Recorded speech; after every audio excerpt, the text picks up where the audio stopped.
The fall of Constantinople in 1453 was one of the most pivotal moments in history, marking the end of the Byzantine Empire and symbolizing the end of the Middle Ages. This event resulted from a combination of political, military, and strategic failures that had accumulated over centuries. One of the deadliest mistakes that ultimately cost the Romans, or Byzantines, Constantinople, was their neglect of the empire's defense systems and failure to maintain adequate military resources and alliances. This strategic oversight left the empire vulnerable to Ottoman advances and accelerated its downfall. By the 14th century, the Byzantine Empire was a shadow of its former glory. While Constantinople remained a wealthy, fortified city, the empire itself was diminished, losing large territories to the Seljuk Turks, Latin Crusaders, and later the Ottomans.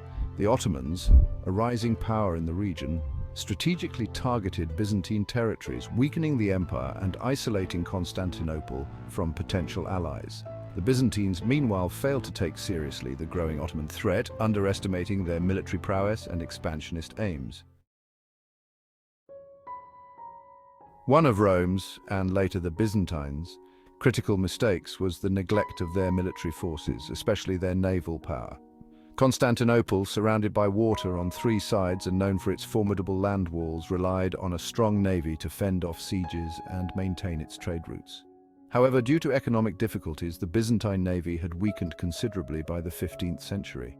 The lack of a strong naval presence made it impossible to prevent the Ottomans from blockading the city and reinforcing their siege lines. Furthermore, the Ottomans had developed a sophisticated navy capable of dominating the Bosporus Strait, effectively cutting off Constantinople from potential Western aid and resupply.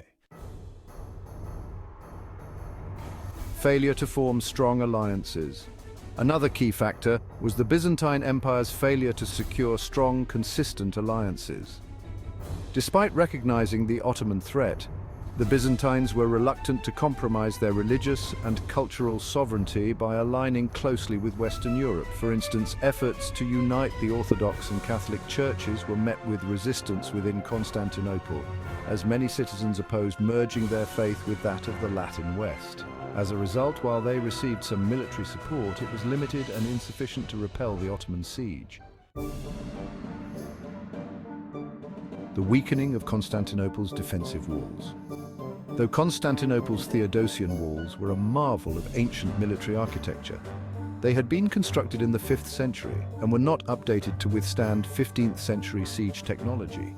The Ottomans brought with them massive cannons, including the famous Great Turkish Bombard, which could fire enormous stone balls capable of damaging even the sturdiest defenses. The Byzantines, meanwhile, did not have the resources to repair damaged sections of the wall effectively, nor did they possess the artillery to return fire with comparable force. The final siege and fall of Constantinople. The siege began in April 1453 and lasted for nearly 2 months. The Byzantines, vastly outnumbered and poorly supplied, fought valiantly but were ultimately overwhelmed. On May 29, 1453, after intense bombardment and an assault led by Sultan Mehmed II, the Ottomans breached the walls and entered the city. The fall of Constantinople marked not only the end of the Byzantine Empire but also opened the way for Ottoman expansion into Europe and the eventual establishment of a vast empire. In conclusion, the Byzantine Empire's downfall and the loss of Constantinople can be attributed to their failure to adapt to changing military technology, neglect of their navy, insufficient alliances, and reliance on outdated defensive measures. These compounded mistakes, combined with Ottoman strategic expertise, turned out to be a fatal miscalculation, leading to the end of Roman dominance in the East.